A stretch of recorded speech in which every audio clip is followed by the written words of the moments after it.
Welcome into Hittin Hard with Jon Chuckery here on Locked On Sports Atlanta. Today on the show, Falcons by the betting lines, something revealing from Kevin Huerter, and I think we'll see Shewmake later on this fall.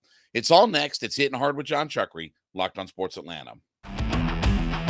This is Hittin Hard with Jon Chuckery, part of Locked On Sports Atlanta, and it starts now.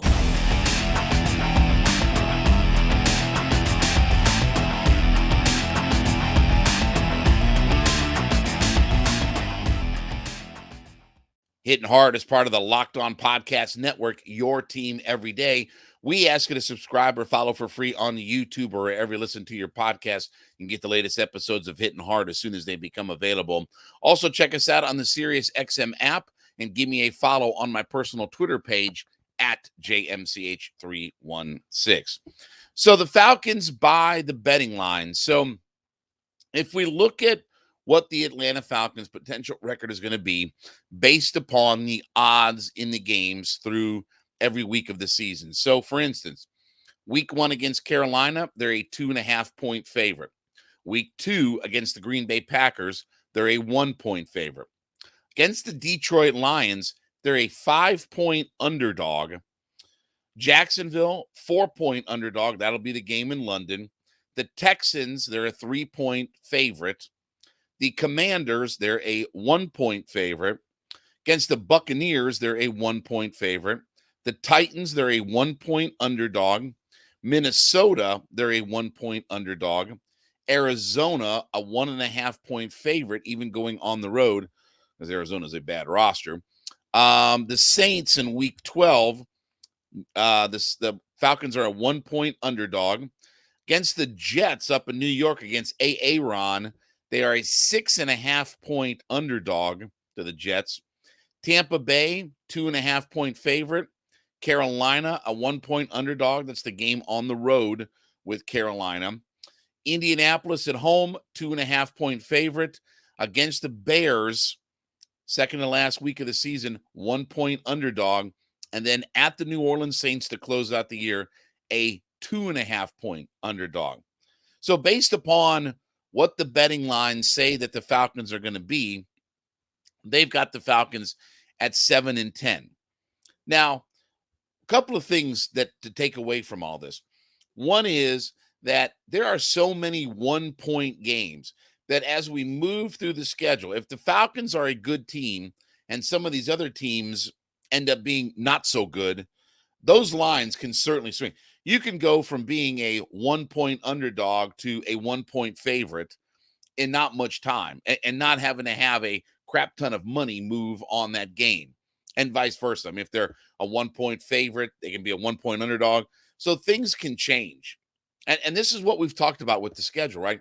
Is that there are so many teams on the Falcons schedule that we don't not only know what the Falcons are going to be, but there is a lot of teams on their schedule that could maybe be good, maybe not be good, may fall on their face, may be the class of the league if things work right.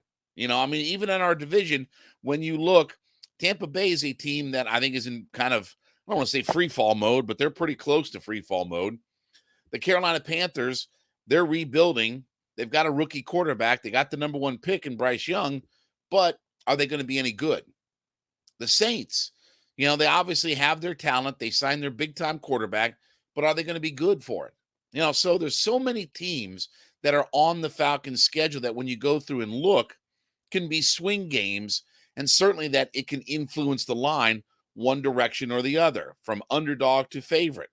Now, do I think the Falcons are a 7-10 football team at the end of the day? No, I don't think the Falcons are a 7-10 football team. I think that they are I think they're at least a 9-win team. And we talked about this, the floor and the ceiling for the Falcons.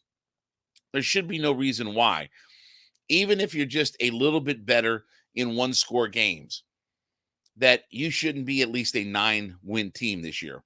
And look, that's going to be I think it's going to be at least the minimum expectation to not put Arthur Smith, Terry Fontenot on any kind of hot seat. If they're 7-10, 8-9, okay, even if they show improvement, I think Arthur Blank is going to put them on the hot seat. Like, they're not going to get fired, but those two guys are going to definitely be on a hot seat where if you don't get off to a good start the following season, then there may be some changes. But we'll worry about that when all of that comes and all those different things. So again, you have so many teams on the schedule that can fluctuate as to being good, bad, or otherwise. I think the couple of interesting things that stand out in this, one is they're basically a touchdown favorite, a touchdown underdog to the New York Jets. And again, the Jets are not a playoff team, but obviously with Aaron, a lot of people think that they are going to be a much better squad. I think the Lions game is a very interesting spread on that game where the Falcons are a 5-point underdog, and it tells you a lot about what Vegas thinks about how good the lines are going to be. We talked about the lines before, but the fact that, look, they went from being one of the most dreadful organizations in the NFL to being a 9-8 football team this past year and finishing in second place in their division. And obviously, drafting Aiden Hutchinson, drafting Penei Sewell the year before has changed up the dynamic and direction of their team, and they feel like that they've got a shot, right? And that division is wide open. Don't know if the Bears are going to be any good. You know, that'll be a very interesting game. Look, the Saints game, always a coin flip, right? That's always, when you have those rivalry games, and especially with Saints and Falcons, you can, I mean, I know it's cliched to say this, but you can throw the record out the window. But you really can. You can throw the record out the window when those two franchises meet up with one another. And now we have Ryan Nielsen as our defensive coordinator. Obviously, spent a lot of time and a lot of familiarity with what the New Orleans Saints are and what they have been, and their defensive line coach for years. So, again, I think the Lions game is very interesting from an odds standpoint. I think the Packers game is very interesting from an odds standpoint because the Falcons are a 1-point underdog to the Green Bay Packers. We don't know what the Packers are going to be. I heard Leroy Butler on our radio station yesterday talk about the idea of Jordan Love is ready. Okay, well, is he? Is he ready? Because again, for some of their lack of success at times in Green Bay, they certainly did have one of the premier, if not the premier quarterback on their roster who was a difference maker in a lot of games. Can Jordan Love be that same guy? Nobody's going to be Aaron, but can Jordan Love have the impact on a game the way that Aaron Rodgers did? I don't know about that. I don't know about that. They still have plenty of talent, and Matt LaFleur is going to have his work cut out for him. But when you look at all of this in a nutshell, number one, I don't think that the Falcons are going to be a 7-10 football team, despite what the odds for each individual game say that they're going to be. I think they'll be a little bit better than that, but there is so much fluctuation in the schedule. There's so many things in flux for this team that it is hard to get not just a handle on what the Falcons are going to be, okay, but what the Falcons' opponents are going to be. You know, the fact that they're a, 2.5-point favorite out in Arizona tells you a lot about how bad Arizona is. You're not getting that 3-point boost just by being at home. They're basically, on a neutral field, they're basically almost a touchdown favorite in that game. That's because the Arizona's got a bad roster. They got probably more holes than any other roster in the NFL. So, you know, again, I think there's a lot of opportunity. If you get in the betting world and you're going to put some money down on some things, I think that there is real action to be had, because if you look overall, I don't think the Falcons are going 7-10. I think they're going to be a better team than all of that. But there's a lot of fluctuation in games that could go one direction or the other. Maybe the best thing to do is get your money in early, take advantage of some of those lines, because I think the Falcons are 2 or 3 wins better than what the odds makers say that they're going to be. All right, this episode of Hittin' Hard is brought to you by Built Bar. As look, everybody's trying to eat healthier, get in better shape, right? We're looking for those high protein, low calorie, low carb, low sugar types of snacks. Well, Built Bar's got you covered. They've got the great flavors coming out every single month. 4 net grams of carbs, 4 grams of sugar, 130 calories, but a whopping 17 grams of protein. Now, they have the opportunity to buy Built Bars a couple of different ways. So one is you can go to Built.com, order your box of Built Bars, get them shipped directly to your home. Now, though, you can also go to Sam's Club or Walmart, the pharmacy section of Walmart, and pick up your box of Built Bars right off the shelf. So whether you go the brick and mortar route, whether you want to go online, Built Bars got you covered all the way around as the great snacks, the protein-infused marshmallow puffs, the traditional protein bars. They've got you all covered, but now more ways to buy, going to the store, going online, Built.com or Sam's Club and Walmart. Get your box of Built Bars today. So this was a revealing quote from Kevin Huerter, who was, he was on the Old Man and the Three podcast. That's with J.J. Redick and Tommy Alter. And this was back on May 17th, a couple of days ago. And it was very interesting to read, what he had to say. I didn't listen to the podcast, but what he had to say about the Atlanta Hawks at the time. So here's his quote, "That was almost like the start of our downfall, was the run that we went on. We won before we were expected to win, or before we should have. Let's call it. That just put a fast forward on our timeline, and I don't think our team as a whole was fully at that point." Now, the Hawks since then have gone 84-80. Quote, "The expectations for the team just went through the roof the next year because we made a conference finals. And it was conference finals or bust. And maybe as a unit, we weren't there yet." Now, interesting that he that he would say that, because look, we as fans, I don't know that everybody, like, I didn't have Eastern Conference Finals or bust, but the idea was to build off of what we had done in getting to the Eastern Conference Finals. And I think that his point has some validity to it, that we all did put expectation on, okay, this is going to be the next great young franchise. Trae Young is the next great young superstar. Trae Young was the babe, the boy coming off that Eastern Conference Final. He could do no wrong. I mean, he was all of the flavor of the month and all these other kinds of, things that you would say about him. He was looked at in a totally different light coming off that Eastern Conference Finals run. He carried the team in a lot of ways. They had a good roster. They still had enough good young players, and Trae Young and John Collins and Kevin Huerter, right? You felt like that. And then they were fighting, obviously, injuries with Cam Reddish and DeAndre Hunter. So he definitely thought that they were a roster and a franchise that was on the rise, right? Up arrow for the Atlanta Hawks, because they got themselves into the 5 seed that year. And even though that they had the same record as the New York Knicks, that's why they ended up with the 5 seed, because the Knicks and Hawks had the 4th best record, but the head-to-head matchup put the Hawks at the 5 seed. So they technically did have a top 4 record in the Eastern Conference. They just, because of the head-to-head, got the 5 seed for it.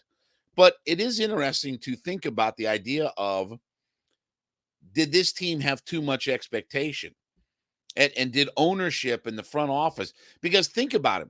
Number one is, not only have they not capitalized on that Eastern Conference Finals run, but they have completely reorganized the organization as a whole. It's not just coach, it's general manager and president of basketball operations, and who the owner turns to, right? Having his son, Nick Ressler, in the fold now. Like, there were so many things that changed that because they didn't capitalize on that run. Now, do I think that they were Eastern Conference Finals or bust? No, but certainly you would have thought, after coming off that kind of run, that a second round playoff series should have been the minimum expectation. Look, we've just talked about, what Quinn Snyder and the Hawks' expectation is. I think it's second round playoff, top 4 or 5 seed, because at some point, right, if you're going to be a championship caliber organization, if you're going to really contend for an NBA title, at some point there has to be a jumping on point, right? At some point that you have to figure some things out and you have to be up arrow and your franchise has to be going in a good direction. But maybe because these guys were so young when they did all of this, that it put an unrealistic expectation on them. Now, look, we wouldn't trade that Eastern Conference Finals run. That was arguably the best Hawks team we had seen in our lifetime, right? At least as far as from a success point. I mean, maybe not a talent standpoint, but from a success standpoint, that was arguably the team that went the furthest in all that kind of stuff, right? I mean, they had gotten to, 2 games from being in the NBA Finals. So from a success standpoint, it was the best team ever. Don't know if it was from a talent standpoint their best team, but still, you would have thought that they would have at least built off of that run. Now, he goes on to say, too, quote, I would say that team skipped a step and we overachieved for that year and we went on a great run. But ultimately, 2 years later, all these expectations that have happened and everyone thought, all right, we're going to make a lot of changes because now we're failing as a team, when in reality, we might not have consistently built to that point anyway. And I think we were getting that. We were building. It just never came to fruition. I think there's a lot of truth in that. Now, do I think that the Hawks' downfall was that Eastern Conference Finals? I don't believe that. And I understand people who do. I can understand and sympathize with the idea of that the Eastern Conference Finals run may not have been a good thing in hindsight. But I wouldn't have traded that run for anything. I wouldn't have traded the run that they went on, beating Philadelphia, getting to the finals. That was an exciting series against Milwaukee, getting to within 2 games. Obviously, look, Trae Young steps on the referee's ankle and things change, right? Completely. Maybe the Hawks could have gotten themselves to the NBA Finals. Maybe they could have beaten that Phoenix team. I mean, it's a lot of what ifs and who knows. But still, I wouldn't trade that run for anything. But it is interesting that the Hawks have not built anything off of that. Now they've gotten rid of their coach. They've gotten rid of their GM, president of basketball operations. They've changed up, not their ownership group, but who the owner goes to. Now his son is in the mix and has influence. And now we've got new coach, GMs, assistant GMs. The whole organization has changed. And again, I don't blame all of this on, the expectations that were set, because look, you have to have expectations, right? You have to have some expectation. When you achieve success, you want to build off that success. The problem is that the bottom fell out of the organization. You went from Eastern Conference Final to barely making the play-in and then a first-round exit where you were basically run off the court by the Miami Heat. I mean, it shouldn't have been that one extreme or the other. I can understand Kevin Huerter's point, but still, it should have been better than what it was that following season, where you were the 9 seed, barely got in the play-in, had to win 2 games, and then got blown out in, the Miami series 4-1, and didn't look good, in that series completely. So while I understand his point, it is an interesting one, but you still have to have expectations for what your franchise is going to be. And the fact is that they did not find a way to capitalize off of any success that they had. Look, it'd be one thing if they were just a second-round playoff team. Nate McMillan still may be here if they were a second-round playoff team after that year. He might have gotten a chance to coach a full year. And maybe in hindsight, it worked out that they went on that run and everything kind of gotten blown out. Because I think the Hawks are in a better place now. They look at this roster and they kind of, okay, who can we build around? Who can we not build around? Quinn Snyder is now our head coach. We feel like there's some front office stability, albeit, again, we don't know what Nick Ressler's role is or if Landry Fields is actually the guy calling the shots as far as personnel goes over Quinn Snyder. But maybe we've come out better for all of it. Maybe, again, when you get high, you have to hit low to get back up and figure out where you are. But I wouldn't trade that Eastern Conference Finals run for anything. I certainly think that That was a great thing for the city of Atlanta. That was a great thing for this franchise.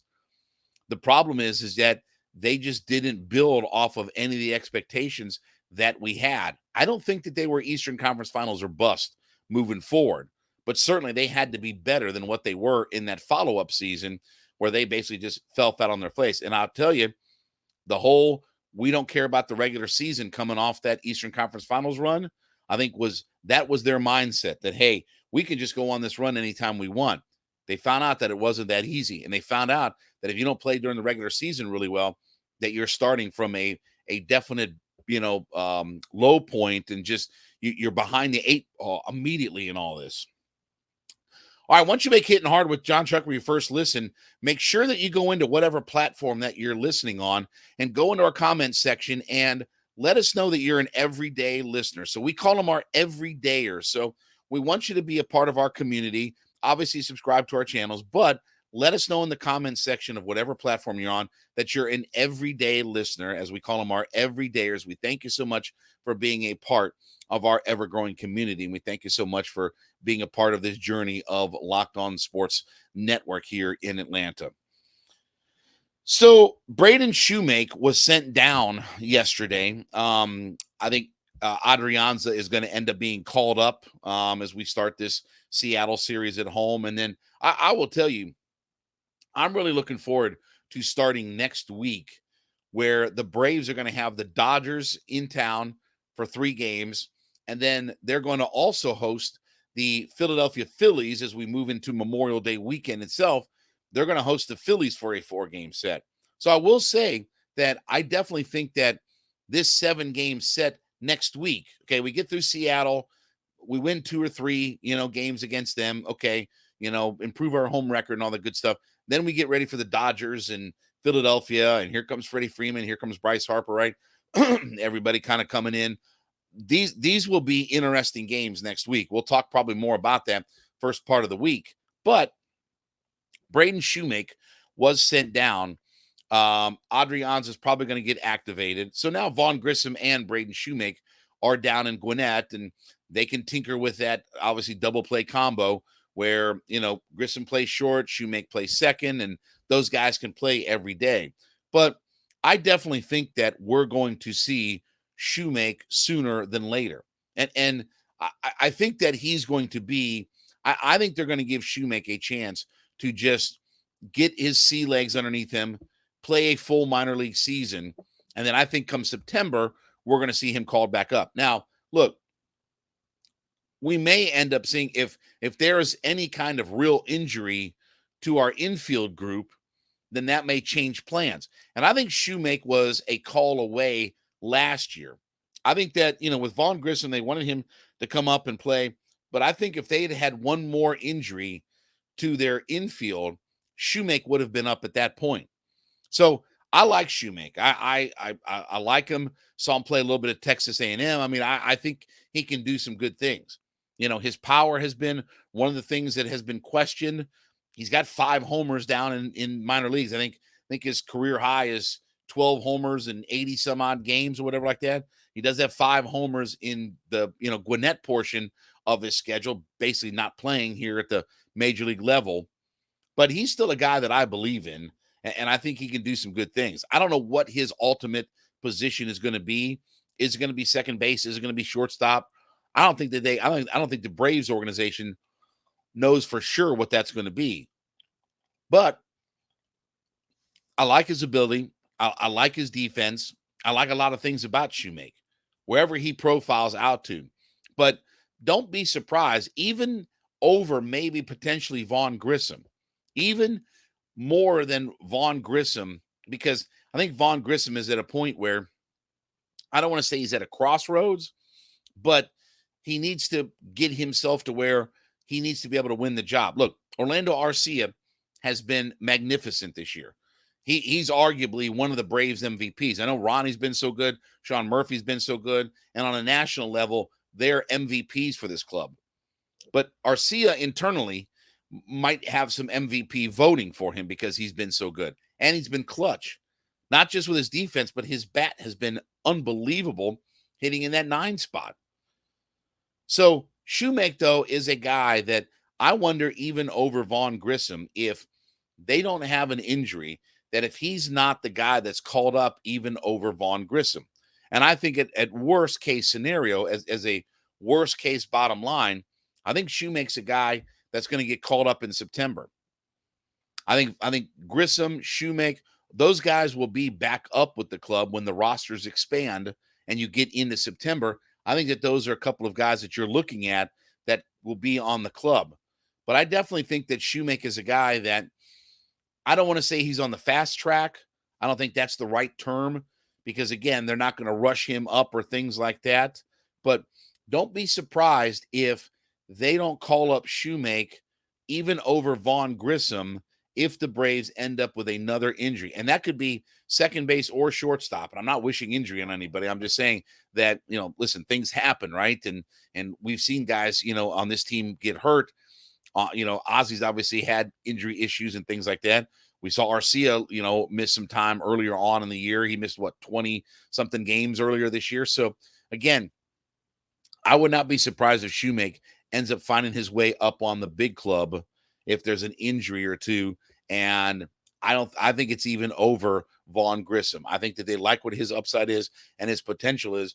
And I think that they want to try to figure out if Vaughn Grissom can be an everyday type of starting player for a team, for the Braves more specifically, but if he can be an everyday starter. So I'm high on Braden Shewmake. I think he's got a lot of potential. We'll see what happens. We'll see if it develops. Certainly we got to figure out what position he's going to play at the end of the day, but I definitely like what his upside is, and don't be surprised if we see him sooner rather than later. All right, well, thank you so much for making Hittin' Hard with Jon Chuckery your first listen. Be sure to go in and leave us a comment that you are an everyday listener. So whatever platform that you're listening on, head over to the comment section. Let us know that you're an everydayer, as we like to call them. You're listening in 5 days a week to the programs, to the podcast. Certainly, we thank you so much for being a part of our ever-growing community. But check us out on all of our podcast platforms. You can subscribe or follow for free on YouTube or wherever you listen to your podcast. Get the latest episodes of Hittin' Hard as soon as they become available. Sirius XM is also where you can check us out. Check us out on the Sirius XM app, and then give me a follow on my personal Twitter page at JMCH316. Back with you on Monday. This has been Hittin' Hard with Jon Chuckery. Have a great weekend, everybody. Locked on Sports Atlanta.